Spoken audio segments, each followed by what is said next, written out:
What's up everybody, and welcome back to the channel. So today we're going to get into the 67 Ford Falcon project a bit, but before I can do much of anything, it needs a good bath. So prepare yourself for the most epic, satisfying, pressure washing 67 Ford Falcon that I have ever done. So anyway, let's get to it.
Okay, so a couple days ago we were able to get the car all cleaned up. I pressure washed it, and it's back in the shop now.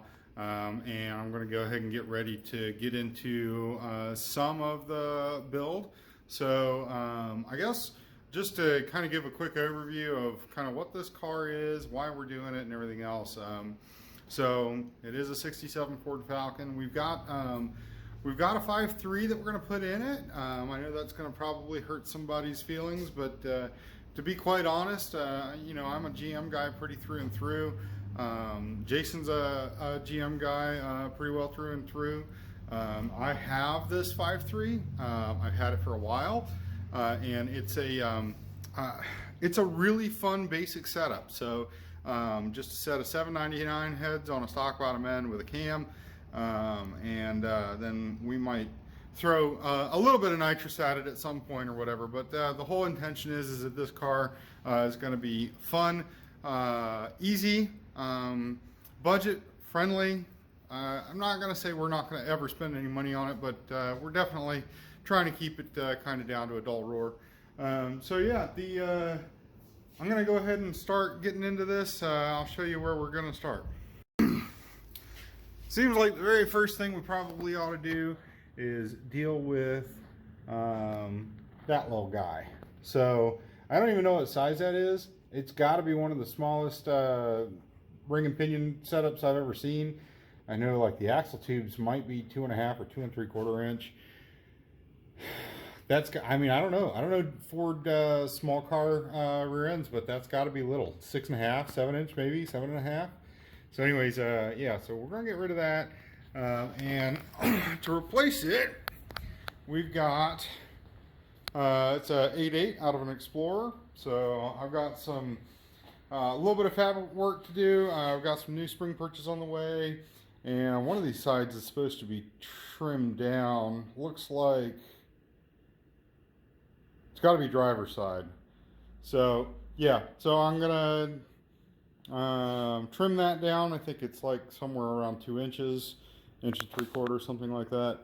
So basically, take the axles out, take the passenger side axle, and put it in the driver's side and make it fit, more or less. So, and it's supposed to center the pinion, and I need to get all this done before I do.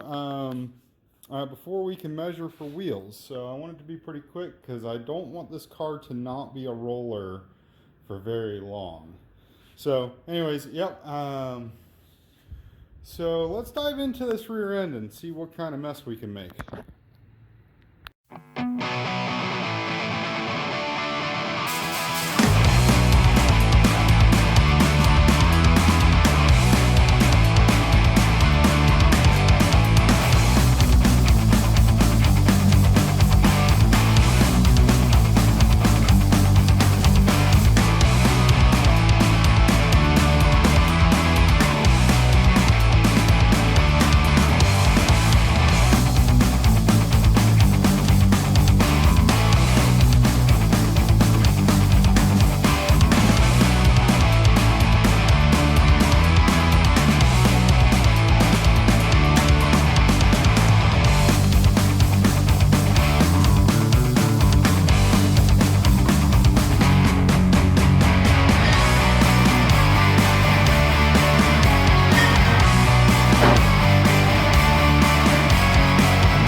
So it's kind of hard to see what I'm doing right here, but I am putting hose clamps on the axle tube as cut guides.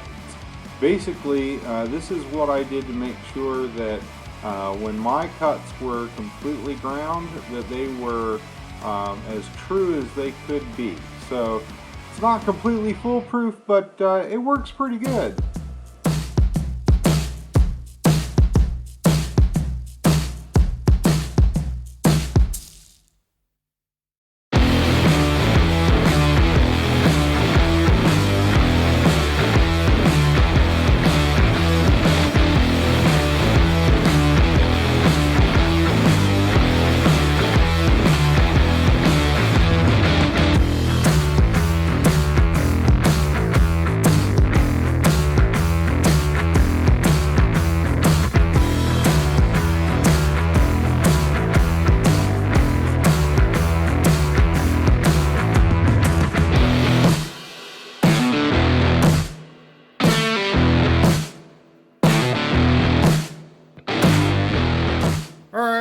Got it over here on the other workbench, and as you can see, I've just about got that part of it wrapped up.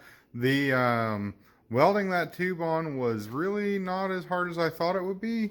The what you couldn't really see in the video was I had welded a piece of angle iron to both of the pieces of tube so that it would center it, and of course I had the axle in there as well. Ideally, you would have one of those, it's a solid rod, and then aluminum pucks, and you put the aluminum pucks in place of the bearings.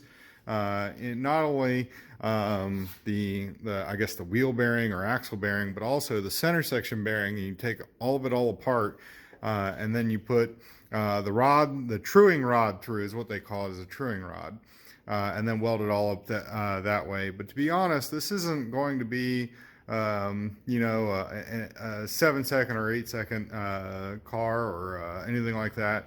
And the method that I've used here has actually been used in a long time for you know, backwoods guys like us trying to do this stuff on a budget. So anyways, so the next step will be, the spring purchase will be here sometime this week. I'll get the rear hung under the car, and we'll measure for back spacing and such.